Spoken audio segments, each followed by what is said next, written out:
Bom, eu escolhi publicidade e propaganda pelo approach criativo que a promessa da publicidade trazia e traz ainda, né? Na época eu era bem novo, fiz faculdade, né, de publicidade e eu já era músico nessa época e eu acabei direcionando aí o meu trabalho com a publicidade para trabalhar com a parte musical da publicidade. Foi o que me levou a estudar música, né? Eu fiz uma outra faculdade de produção sonora e comecei a traçar um plano de carreira envolvendo essa área de produção musical para publicidade.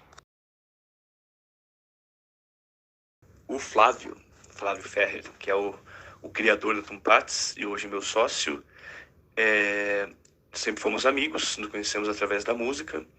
E um dia eu já estava trabalhava por conta na parte de áudio publicitário e conversando com ele, ofereci alguns trabalhos para ele, pois ele já tinha algumas ideias e alguns clientes rolando dentro do que viria a ser a Tumpates. E muito naturalmente surgiu o convite para trabalhar com a Tumpates, a princípio trabalhando como um prestador de serviços, e depois de um tempo que eu acabei indo trabalhar em outra produtora e tal, e ele trabalhou com outras pessoas, ele veio me convidar para ser sócio dele e empreender diretamente com a Tumpates. Isso foi em 2013 e é onde estou até hoje. Bom, vamos falar a partir do ponto de vista da publicidade, que é onde eu sou produtor musical, apesar de eu ter trabalhos estritamente musicais, artísticos aí rolando, mas dentro de uma abordagem mais profissional, acadêmica, aí é onde eu posso falar, na publicidade. Eu acredito que o maior desafio hoje em dia seja a gente conseguir produzir coisas que funcionem não só para o cliente, mas que a gente também fique muito orgulhoso. Ou seja, trabalhar com o que a gente realmente gosta no sentido de poder assinar um material e falar, puta, isso ficou muito legal, realmente é algo que eu vou pôr no meu portfólio com orgulho, porque muitas vezes as coisas acabam sendo direcionadas por gosto do cliente, que é quem compra o trabalho e é quem aprova no fim das contas, né?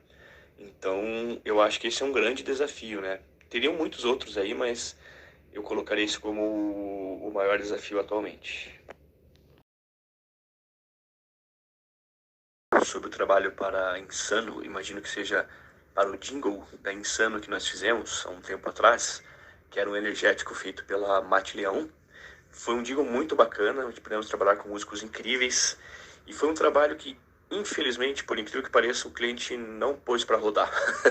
Mas ele é um trabalho daqueles que a gente tem muito orgulho do resultado final, musicalmente, como ficou. Tem muito a ver com o desafio, né, que eu comentei na pergunta 3 ali, para a gente, né, um dos maiores desafios, que é fazer trabalhos dos quais a gente se orgulha. Então, foi um trabalho muito bacana.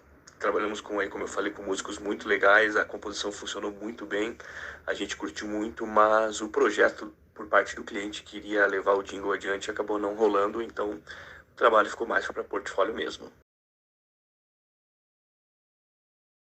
Sobre o trabalho da Ubisoft, um trabalho bem interessante. Esse foi já mais dentro da parte de podcasts, que é algo que a gente vem trabalhando aí desde 2018, né? Algo ligado muito mais à produção de conteúdo do que necessariamente à propaganda.